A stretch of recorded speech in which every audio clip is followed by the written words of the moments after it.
Welcome to Films and Stuff with your hosts, Pete Mitchell and Ethan Hunt. Pete, Films and Stuff, Saturday afternoon. You are surviving the heat wave in London. You have no empathy. How? Considering it's at least 15 degrees hotter for you than it is for me. That's true. Dubai is hotter than London. Terrible segue. We have a lot of sand. Oh, I thought that's a brilliant segue.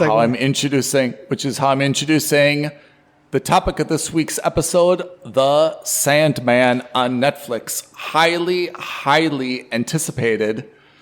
I know you binged it. How happy were you with it? I was very happy with it. To be honest, I had no expectations. Sandman as a show has been in development hell, so as it were. It was originally going to star and be produced by Joseph Gordon-Levitt. Then he left the project for creative differences with the producers, and then the original directors left. Yeah, it became a bit of a nightmare. And so I thought it was going to be one of those TV shows that, if it ever came out, was probably not going to be great. And so my exposure to the Sandman series, for those, to give you a very quick recap, the Sandman series is basically a series of graphic novels written by Neil Gaiman. I was introduced to them in middle school, so we're talking like early 90s. So you read them all, right? I didn't. So I was introduced to them through one of my English lit classes. Okay. And it was an English lit class on mythology. And so I think we only had to read one or two, I can't remember, of the comics from the Sandman series. So Neil Gaiman created this universe, and then he's got a bunch of different novels, and some of them are part of the Sandman series, some of them are part of the other series. I had to read the Sandman, one or two of the books from the Sandman series for the class. And the Sandman series follows, the main protagonist of that is Morpheus, who is the god/lord of dreams. Yes. And it's strange that his name is Morpheus. I mean, because Morpheus is like so famous based on The Matrix. Yeah, but Morpheus is, from Greek mythology, right? So it's also a name that has precedence from Greek mythology.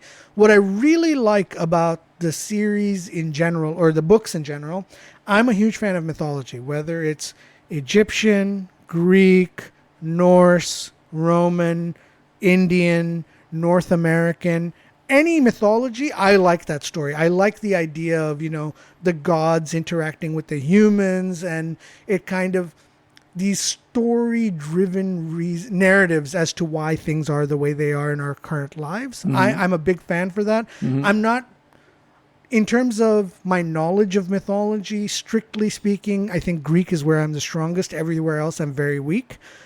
But it's also one of the reasons I very much enjoyed Moon Knight, because from what I understand, the Egyptian mythology was represented relatively accurately.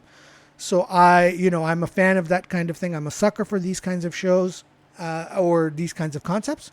And so that's why I was very much looking forward to this series. And what Neil Gaiman has done is he's kind of like he did with his American Gods series. He doesn't limit himself to the mythology of one culture. He takes bits and pieces from many different cultures to make his stories and to make his universe. So, don't be surprised if you see, English mythology, Greek mythology mixed with Norse mythology, mixed with Egyptian mythology. None of that. It's great, So in the same story where we're talking about Morpheus, the god of dreaming, we also have Lucifer, the fallen angel from heaven, So there's a lot of different kind of mythologies and religions coming into play, and I'm a big fan. So I watched a good half of the first season. Is there going to be a second season? Presumably. I don't know, but presumably. Are you happy with how the first season ended? Very much so. I actually watched... I approached The Sandman as I would our normal stream and skip episodes. Yeah. Which is to say I was going to watch 2 episodes and then make the decision whether I wanted to continue or not. No, it's too... And by the It's too good, end right? of the next two, it was so good that by the end of the next evening, I had finished the entire series. So I pretty much binged the entire series in 2 nights. Is it more or less bloody and violent than you expected? Not very bloody or violent, actually. There's some maybe like adult concepts, right? But I agree, it's not like really a violent show. Yeah, certainly not. And certainly not as graphic as The American Gods, for example. Yeah, correct. I watched American Gods, which I thought was actually quite good. Wonderful story, but they do not shy away from sex, blood, gore, viscera, none of that. So is this supposed to kind of dovetail with like any other universe, or the Sandman and his siblings and everyone else is standalone entirely? I don't know. The honest answer is I don't know. My feeling is that if they're going to continue making shows, they're going to stick to the Sandman universe because there's so many different stories in there. Let's talk about what I liked and didn't like about it. Yeah. One, I really liked their portrayal of the different, demigods, gods, and demons, and dreams and nightmares. I thought the visual elements were fantastic. When you see, dreams, when you see nightmares, and the physical manifestations of them. Yeah, it was not inexpensive to produce this, right? I mean, there's a lot of graphics, a lot of CGI. It's really quite elaborate. I would expect that this was like an extraordinarily expensive show, on an episode by episode basis to produce, right? Yes, and I imagine that Netflix also wouldn't spend this kind of money on one season. I think that their idea is to create a multi-season show. Because, why would you spend, I don't know, $100 million, $200 million on 10 episodes and leave it at that, whatever the number is? Yeah. I mean, Netflix is I guess, trying very hard to develop their own universe. And this seems like a very good way to kind of jumpstart that, right? Because there's a lot of potential spin-offs that you could do even after a second series. Absolutely. Because there are other characters they can talk about, and like they showed Cain and Abel. Mm-hmm. They showed a bunch of different ancillary characters which may have popped in only for 1 or 2 episodes. I think that you're putting yourself in a position where if there's a particularly fan favorite character, you allow Netflix the creative freedom to say, I'm going to create a mini series based on that. So I think they've done a very good job with laying the groundwork for not just multiple series of Sandman, but also multiple series of spin-offs if they wanted to. Who else would be spun off, for example? Desire. Honestly, for example, like you can do a spin-off of any of the Dream family. Like we saw Death, we saw Desire. Yeah. We haven't been introduced to one of his other brothers, which I remember from the book, and I don't want to spoil it. We also don't, Stephen Fry's character. Yes. I'm sure they could potentially do a spin-off with him because, he's a charming man, and his character also has potential for lots of other story elements. So there's a lot they can do. So I got midway through this. I thought it was very good, but since I didn't read the novels, I went back a few times. Like it took me a little bit more time to go back and understand like some of the characters and how they related, basically understand the mythology aspect of the story, right? So for me, it took a little bit more time. When I watch a Marvel or when I watch a Star Wars or something, I kind of know the background. I know all the characters. So like I can fill in the gaps, even if the story isn't like exactly precise in terms of how it went from, one plot point to another plot point. Whereas for Sandman, I was a little bit confused at times, and I went back and I had to kind of say, okay, let me watch this again and understand what happened in that prior scene so I know like where this guy came from or what's his motivation or what's he doing. But I have to say, like, I was never bored watching a scene a second time. I thought like it was just, not all these actors are extraordinarily well known, right? But they all do a very, very good job. And every what I was struck by is that every scene is really visual. Yes. Right? The colors pop. The darkness is like a mood, like there's a lot of neons. There's just a lot of, I'm not sure exactly how it was filmed, but the colors are always like very, very warm and visceral. And that's one of the first things I noticed is that it's very easy to watch just because like it feels so immersive, and that's one of the problems I have with a lot of other shows that maybe I like the dialogue, maybe I like the characters, but it's really hard to watch just because like it's not filmed in, an inviting way. Yeah. Yeah. And I will say that to your point, they don't really hold your hand. You either get it or you don't, but they're kind of like, this is the story, we're going to move on. If you don't understand everything, that's okay. We're not going to hammer the point home as to what's happening, what's not. Just trust us that you'll understand what's happening by the end of the 10th episode. Yeah, that's a hard thing to do, though. I go both ways on that. Like, sometimes you can watch a story and say, look, I don't get it yet, but I'll figure it out or it'll come to me. For Sandman, I was a little bit less willing to kind of trust myself as things went on because I really wanted to understand the background because I thought it was like a little bit complicated at the beginning because there are so many like interrelated, like not universes, but like elements, right? Yeah. Yeah. And I think it's also because of the way it opens, right? Where you literally have Dream captured and held for hundreds of years. Yeah. You don't realize that hundreds of years have passed and you're kind of trying to get it and you don't understand why it's so important, why him being captured is important. Those kinds of things kind of get uncovered as time goes on. And also, and this is not a knock against Tom Sturridge, even though it's going to sound like it is, it's because he plays Dream as this emotionless guy. Yeah. And so I think so stoic. That for your average viewer, that's going to be very off-putting.